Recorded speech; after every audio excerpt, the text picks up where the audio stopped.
Hey guys, it's Manny back again with another video. A quick update on what I've been doing so far since the last video. And so the clutch is finally here. Right here, we have the clutch, and then we have the flywheel that I waited so long for. Z-Speed clutch. I was supposed to have a Z-Speed flywheel as well, but they don't have any stock for another, like, probably for a while. So I couldn't wait any longer. So I got a South Bend. They offered me a South Bend flywheel with it, so that was pretty dope of them to do that for me. So this is the clutch that I have. It's a Z-Speed Super Street clutch, rated to 600 torque, which is more than enough. So this is the disc here, and we have the pressure plate underneath. We got the pressure plate right here.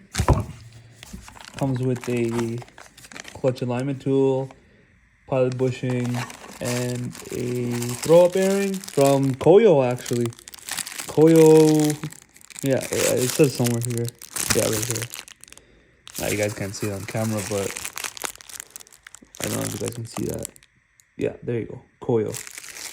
So Koyo throw-up bearing, and then this is the pressure plate here.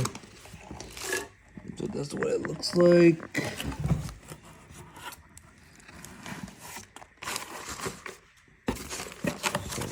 There. So that is the clutch there, and we had to do a couple wiring stuff. So this is all just temporary for now, but we're running a switch to activate all the gauges. So I have a in-tap fuse here. It comes off here all the way through to the switch, and I have a fuse box here, power and ground, and then obviously the power supply right here from the battery. And I am running a total of 5 gauges, so I have 1, 2, 3, 4, 5, 6 spots for that. So I'm only going to be using 5, so it should be okay. The catch can is finally like done, so I had to like turn it, adjust it, check it out. Let me get a light for you guys. So yeah, so we zip tied the catch can drain all the way underneath.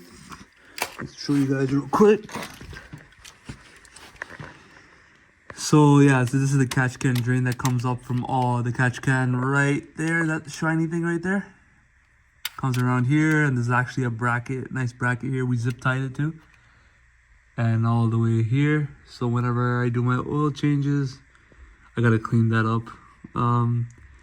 Oil changes, I just open this up, crack it loose. Oil cooler. We actually finished up the oil pressure sensor. Had to extend some wires from the connector and all that. Took some time, but got it done. We ended up putting some foam, nice foam here underneath. So this was like nice and comfy, so it doesn't, rupture or whatever rubs against this and gets, a chance of a leak or anything like that. So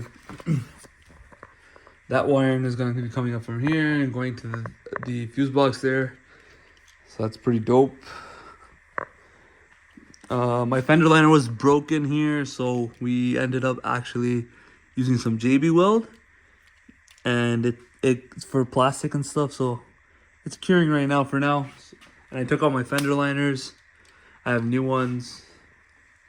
The entire interior is ripped apart. So that's the steering wheel, boys. Yeah, so we have the gauge pod in.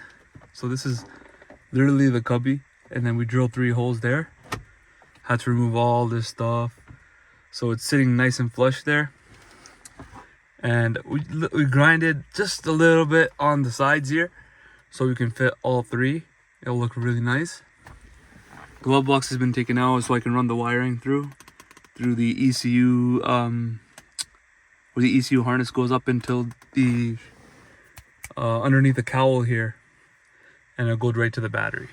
So I have these 2 gauges still to do, and be routing them through up there. What's so dope though is that we actually found if you believe it or not. So we found so this is a trunk latch right here for all you guys that have G35s is right here. And this one was completely empty. So I'm like, yeah, we're just checking underneath with my boy, and and we're just like, what the hell?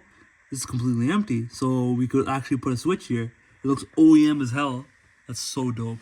So yeah, so we decided to put the switch here for the gauges. So whenever I need to turn them on, I just go like this, and then all the gauges turn on.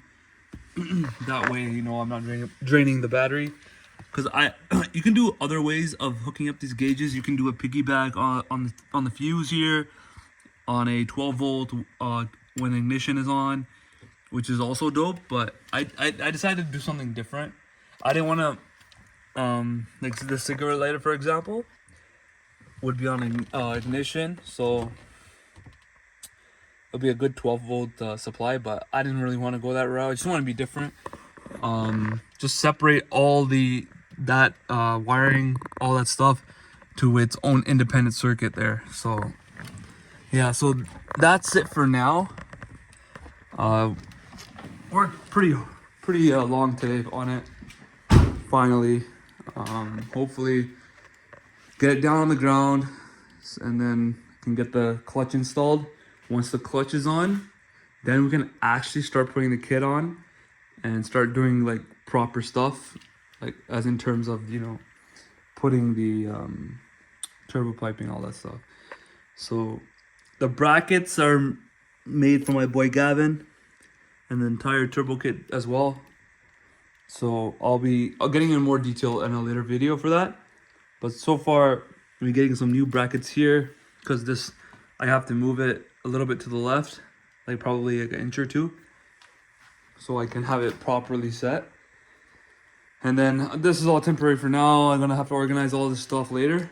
But yeah, that's a quick update for you guys. So yeah, we're getting there slowly, taking our time. We want to do everything properly, like, you know, take our time with it, make sure everything's nicely tucked away and all that. So it's gonna be fun, actually so much fun actually. And yeah, man, you really get to know like for example, like those spots for like putting like a switch, for example, and then you'll have just like, you know, draining my catch can is perfect. So yeah, man, that's it. So put the wheels on soon, and then just drop it on the ground, drive to the shop, get the clutch installed, and then we'll finally start putting the turbo kit on. So stay tuned soon, another 2, 3, 4 weeks maybe, and then we'll be making some jam. All right, thanks guys for watching the video if you made it this far, and subscribe if you haven't. Thank you guys. See you in the next one.